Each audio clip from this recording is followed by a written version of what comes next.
What is good? YouTube Croeso, the Ivor Reaction. I'm Mike, and Ivor Reaction to do right here. This one is a requested reaction by Traven Lockley. Now it's one they requested a while back, but I have got around to it. I am getting around to it. I am fucking doing it. Right? Everyone just chill. Just chill. Chill. Don't you start. Knock the angles off your door. Anyway. So we're gonna crack on with this side right here. It's the evolution of Kane, WWF, WWE, 1995 to 2017. Oh fucking hell, we're gonna have to relive the fucking fake Diesel thing again, aren't we? Oh fucking hell. Anyway, let's just crack on with this. See what they got for us. Right, let's fucking do it.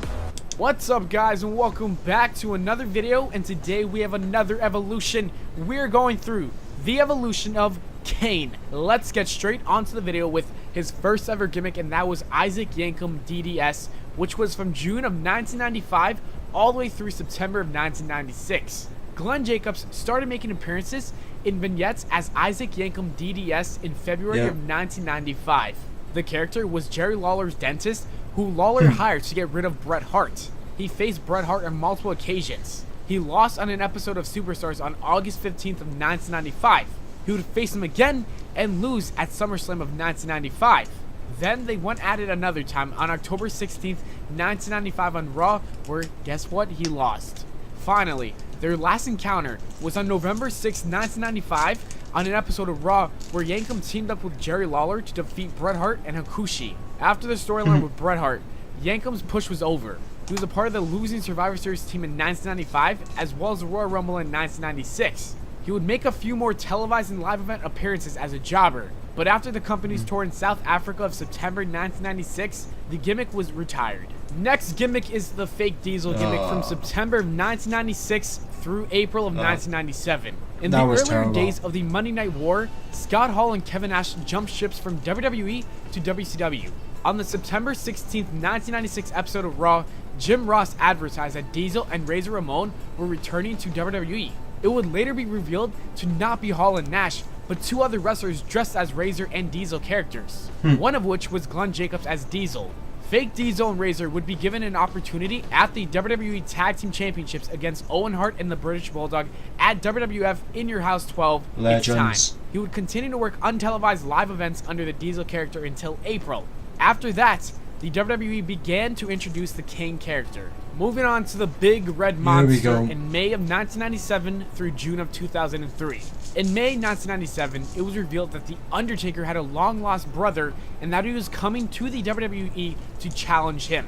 Then, later that year at Bad Blood, Kane made his debut. He came down to the ring during Undertaker's Hell in a Cell match with Shawn Michaels, ripping off the cage door. That's when Kane was at his best. To The Undertaker, costing him the match. He would face and team up with Undertaker multiple times during the Attitude Era, including a match at WrestleMania 14.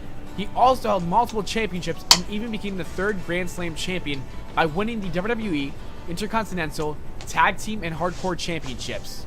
One highlight of his career that happened under this gimmick was in 2001 when breaking the all-time Royal Rumble elimination record by eliminating 11 wrestlers. Yeah, and it was bullshit when Roman Reigns broke it. Roman Reigns broke it in 2014. He would was also bullshit. debut a new mask in August of 2002, where he would use it until the end of this gimmick.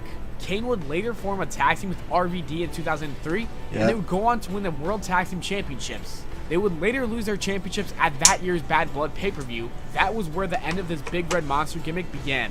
The next gimmick is the Unmasked Kane from June of 2003 through July of 2011. After Kane and RVD lost their tag team championships, Triple H offered a spot in the faction Evolution. Stone Cold told them that if he rejected the offer, he would get a match for the world title. Then Eric Bischoff said that if Kane lost the title match, he would have to unmask himself. He accepted the deal and challenged Triple H the following week on Raw. Triple H would defeat Kane after receiving a low blow and an RKO by Randy Orton and a pedigree by Triple H. After the match, he unmasked and turned heel by chokeslamming RVD. Under this gimmick, he would hold multiple tag team championships, the ECW Championship, and the World Heavyweight Championship. A few highlights of this gimmick include his feud with Shane McMahon, which led to Kane defeating Shane in both a Last Man Standing match at Unforgiven and an ambulance match at Survivor Series. He had a memorable storyline with Lita where he feuded with Matt Hardy and then later Edge. Finally, he had his final feud with The Undertaker, which ended when Kane defeated Undertaker in a Buried Alive match at Bragging Rights after receiving help from the Nexus. This gimmick would end when Mark Henry injured Kane on SmackDown in July of 2011, which would result in him being sidelined for 5 months. Moving on to his next gimmick is Masked Kane from November of 2011 through October of 2013. In November 2011, vignettes of Kane and a burning red mask started to appear on Raw. Then, on the night of the 2011 Slammy Awards during John Cena and Mark Henry's match, Kane came out of nowhere wearing a metallic mask as well as his new ring attire. He then attacked John Cena, turned heel, and revealed his new red mask. Over the weeks, he kept telling Cena to embrace the hate, leading to a match at the Royal Rumble which ended in a double countout, and then at Elimination Chamber in an ambulance match. Another highlight of this gimmick was when he teamed up with Daniel Bryan and formed Team Hell No. They started off as rivals, but then became tag team partners and held the tag team titles for a little more than 8 months. The final storyline for this Kane gimmick was his rivalry with the Wyatt family. After Kane beat Christian on Raw, the Wyatt family made their debut attacking Kane and ultimately removing him from the Money in the Bank ladder match. A few weeks later, Kane was attacked for a second time by the Wyatt family, which set up the Ring of Fire match at SummerSlam 2013.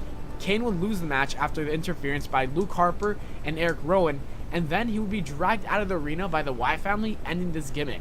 And his second to last gimmick, the Corporate Kane, from October 2013 through July 2015. At 2013's Hell in a Cell event, Kane returned and attacked the Wyatt family and The Miz. The following night, he would turn heel as he showed he was aligned with the Authority by handing Stephanie McMahon his mask. The following week, he would show up on Raw helping members of the Authority in their matches. He stopped wearing a mask and started wearing a suit and tie like other members of the Authority. A few highlights of Kane under this gimmick was when he participated in the 2014 Royal Rumble, and he was eliminated by CM Punk, but reappeared later in the match to eliminate Punk. Also, he faced his former partner Daniel Bryan at Extreme Rules for the WWE World Heavyweight Championship. Finally, he eliminated 4 wrestlers in the 2015 Royal Rumble, breaking the all-time elimination record across multiple Rumble matches. His final 2 appearances as Corporate Kane were in the Money in the Bank ladder match, and then the next night on Raw, being injured by Brock Lesnar, who smashed his ankle into the steel steps. After this, he made a few small appearances under the Corporate character during his feud with Seth Rollins, and then one more appearance weeks before the WWE draft where he declared he wanted to run as a SmackDown Live general manager. Finally, we're at the last gimmick, and that's Demon Kane from September of 2015 through present time. At Night of Champions 2015, Kane made his return to his demon persona when he stopped Sheamus from cashing in his Money in the Bank contract. He then turned face by attacking Seth Rollins. He would then go on to feud with Seth Rollins until the Hell in a Cell pay-per-view, where he lost his WWE World Heavyweight Championship match. After that loss, he reunited with Undertaker to feud with the Wyatt family for a match at Survivor Series. That was Kane epic. and Undertaker would go on to defeat Bray Wyatt and Luke Harper in that match. After that storyline, Kane wasn't involved in anything important until after the brand split. He would replace Randy Orton in his match against Bray Wyatt at Backlash.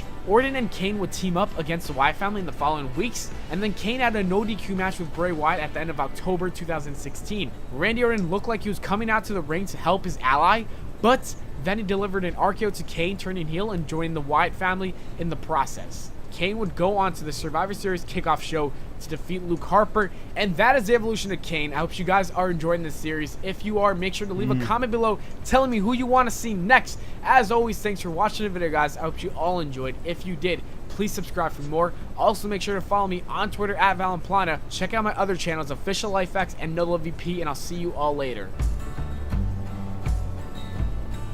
Yep. The Diesel gimmick was a shite. When he first came in as a big red monster, he was fucking brilliant. When he took the mask off, there was